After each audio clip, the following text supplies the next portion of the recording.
She's the most beautiful paper in the world. Oh my God, whoever is writing these language exams, please don't ever quit your job. Like, we're so happy with whatever it is that you're producing. So as you can tell from my hyperness, I'm absolutely chuffed with this paper. I think it was so fair. I think there were parts of it that were like nicely challenging that are going to help us differentiate between like those higher end grades, and some parts that were just really nice and easy and kept everyone nice and calm in the exam. So let's have a quick look through it. Now, we know your written paper is 55%. You're being marked out of 220 marks, and your section A, you have two options. Now, unless you are one of the very, very rare schools that has chosen to do the prescribed literature, I would imagine that everyone went straight all the way to page number 8 to do your question 1B, your journalistic text. Now, we know that that's a 50 mark question and it's worth 12.5%. And this is where we saw a little bit of information about the environment and about heat waves and the weather, all that kind of stuff. I know that there was a load of people predicting that the environment was going to be an opinion piece topic, which we didn't see this year, but we did see it in the journalistic text. So nothing majorly difficult there. We had really nice synonym questions. For example, question 2A, ciudadanos, just means citizens. Then we had question 2B was it's possible to relax. So in the sense that they were easy to understand in English, which hopefully then meant that it was easy for you guys to find the answers for those in the text itself. Moving then on to question 2 in section A, which is on page 11. You had to answer A and B. So your short comprehensions, which make up 20 marks or 5% of your final grade. We had a question about a thief, which is un ladrón. And then the other the other comprehension was just like, if I was going to write a comprehension, it would be this: Zara launches its collection of clothing for pets. And like just a lovely little dog just living his absolute best there. So again, nothing majorly difficult. If anyone remembers that lovely comprehension from 2018, which was about pets and their owners sharing obesity, you're probably used to some of the vocab that you saw in that comprehension too. And again, if you weren't too sure about what the actual title meant, for argument's sake there, in the first question, we had, why did Zara decide to introduce clothes for pets? So it's going to help you out with the understanding of the text itself. Okay, then we have our section B. So we got given the other little document here, and our title of it is Young Spanish People Leave Their Home at 29 years of age. The only thing that might have thrown a few of you off there in terms of the vocab in the title was the use of the verb irse. So you guys all know that the verb ir is the verb to go. What you might not know, it's not really seen that much in Leaving Cert Spanish, but it's a huge part of like real life day-to-day Spanish, is that the verb ir also has a reflexive form, and it means to leave. So se van means they leave. So they leave home at 29 years of age, and then we have a very upset mother and her son staring into each other's eyes just to make sure that you all knew exactly how upsetting this was going to be. Okay, so our comprehension questions begin on page 13. We had things, so again, our synonym questions, 15 marks, 3 marks each. Some of these translated into English. I haven't gone through the actual synonyms yet. We had, for argument's sake, question 1B, quehaceres domésticos, mean household tasks or things to do in the house. So I would imagine that we're going to see something there about tareas or something like that. Then we had, write in English the meaning and the context of the following phrases. So el alto costo del alquiler suele ser otro gran obstáculo.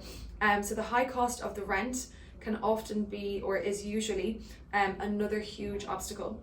La fuerte conexión familiar que caracteriza a los españoles, the strong family connection that is characteristic of Spaniards. And educan a los niños para ser autosuficientes y establecer su propia casa. They educate young people, or they educate children on how to be self-sufficient and establish their own house or their own home. Okay, then these opinion pieces are like just the most beautiful things in the whole world. So, no hay nada tan importante como la familia. There is nothing as important as family.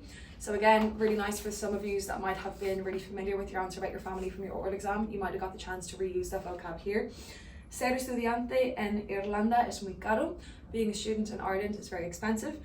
And then, and I've just noticed there's a typo on this. Question 5C should say hoy en día, and it just says hoy día, so that's good. Hoy en día los jóvenes tienen una vida muy fácil. Literally, one of the titles I got the sixthers in their block class was young people live a very sad reality. So it was essentially just the like opposite of that. So if you guys had prepped that, you could have just disagreed with this question and reused that entire answer that you would have prepped for it. So again, one of the biggest predictions I had for this year was the life of young people nowadays, so that's such a nice question for us to see. And then we have our dialogue instruction on page 17, which was, you were spending a year in Madrid and you want to join a local basketball club. And then we've got 6 pieces and we're being marked on our top 5, or if you wanted to just do 5 of them, that's fine. A lot of this vocab again appears throughout the text itself, which is why I would always say to you guys to read the full question before you start writing anything. For argument's sake, if you happen to forget the word for basketball, they give you the word baloncesto there. They also remind you that you have to use the verb jugar with the word a after it if you're talking about a sport. They then also give you the words for like Gaelic football, that kind of thing. And then, sorry, I'm just reading the way that they phrase this. Your trainer says to you, aren't you a little bit short to play basketball?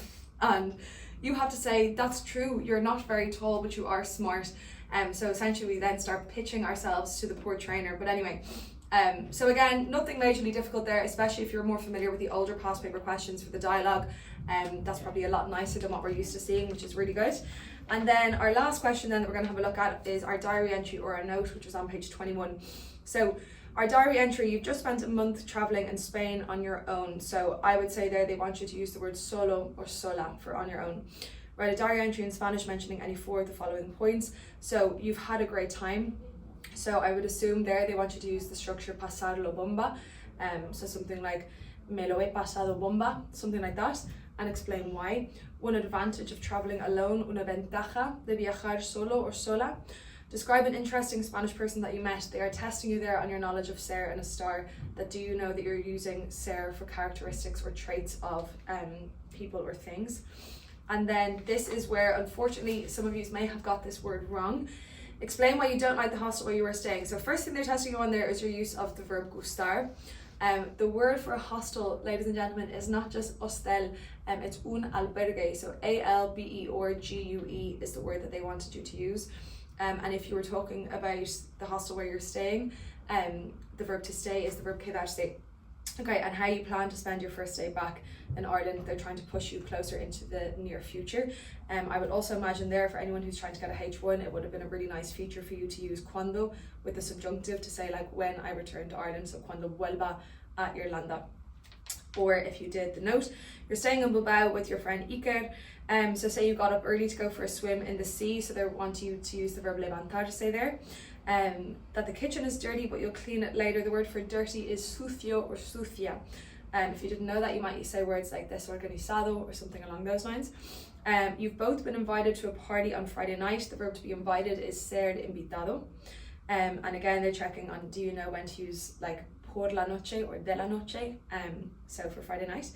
You'll buy food and drinks for tomorrow for the party and ask him if he'd like to visit Pamplona with you on Saturday. Again, getting you to use the conditional there and the future tense in the second last part. So overall, guys, I think that was an absolute little beauty of a Spanish paper. Couldn't be happier with it. Very fair, very balanced. So I hope that you guys feel the exact same and that you're all smiling as much as me. But yeah, very good. I know, very good exam, and best of luck if you have any exams remaining. And I will see you guys later. Adios.